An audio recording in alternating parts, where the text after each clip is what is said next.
This is the Hidden Killers podcast with Tony Brueski. Featuring author, psychologist, and daily contributor, Shavaun Scott. Let's take a look at the defense arguing about Doug being obsessed with Ashley, and we'll talk on the other side. Doug Benefield shoots a gun into the ceiling of their kitchen to intimidate Ashley to stop speaking. Throwing a loaded gun at Ashley Benefield, threatening suicide, punching the dog so hard that he knocked the dog unconscious, threw the cat down the stairs, put a tracker on her car. The neighbor catches him in the yard at night, cursing, yelling, screaming, belittling. Text messages, I'm in a murderous mood. I want to rid the earth of them, take them out. That was about two guys having a conversation while Ashley was on a cruise. Doug Benefield was so demented that just hearing in the background two men speaking while Ashley was on a cruise makes him say he wants to take them out, rid the earth of them. That puts him in a murderous mood. How about driving from South Carolina to Florida so that you could follow Ashley in the car? I mean, if that's not determination, what is? If that's not fixation, what is? If that's not obsession, what is? And most chilling, I thought, was Mr. Vincicaro, the realtor, who, while the injunction is in effect from South Carolina, look at the email between Doug Benefield and Vince Vincicaro. I asked him, did you have any dealings with Douglas Benefield? Yes, I did. What was it? He was a customer looking to buy a home. Where was that home? It was the house immediately behind Ashley Benefield's house. This is sick, ladies and gentlemen. I mean, disturbing behavior, no doubt. Again, I don't think Doug was a great guy by any means. And who the hell texts their significant other, I'm in a murderous mood, after they hear some men in the background on a freaking cruise ship? It's not like she's at Chippendales. It's like she's on a cruise with her mom, and you're in a murderous mood because some people walked by that happened to be men. I mean, that's really red flags. Oh my God. The more I listened to his text, the history with his ex-wife, texts from her, it was just red flag for a potential dangerous person.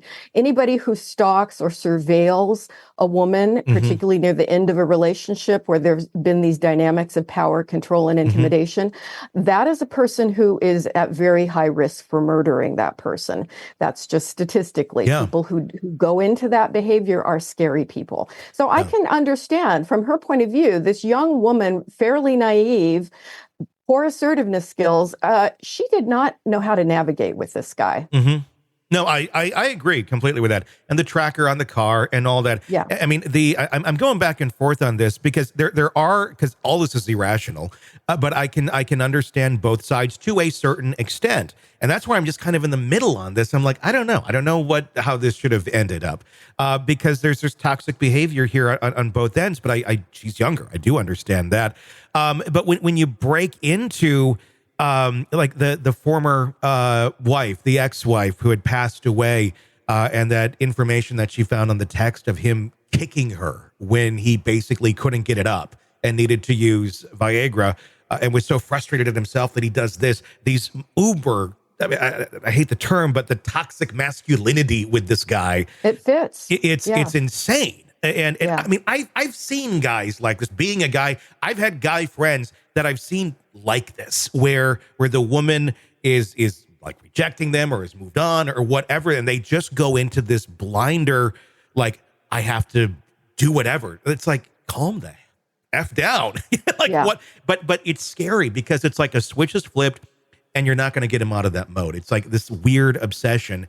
And it's very difficult to calm that down. And it seems the only thing that can calm that down is if they get in contact with the former significant other, and either they just work it out, they talk it out, and then he feels good about himself or whatever, or something horrible happens. And quite oftentimes horrible things happen. So I do understand her fear in this. I guess it just all comes down to, with the track record of what we saw, of what she was doing to avoid him, and then the manipulation that did come into there, and then him it's not crazy to say you want to see your daughter and this person is not allowing you in any way, shape, or form to do it. You may go a little over the top to try and get close to figure out where your kid is. I can understand that too.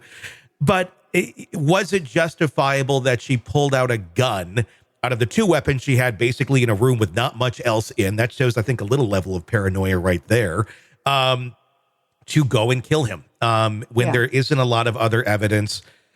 Again, she said there's no history of physical violence, but yeah, he gets between her and the door.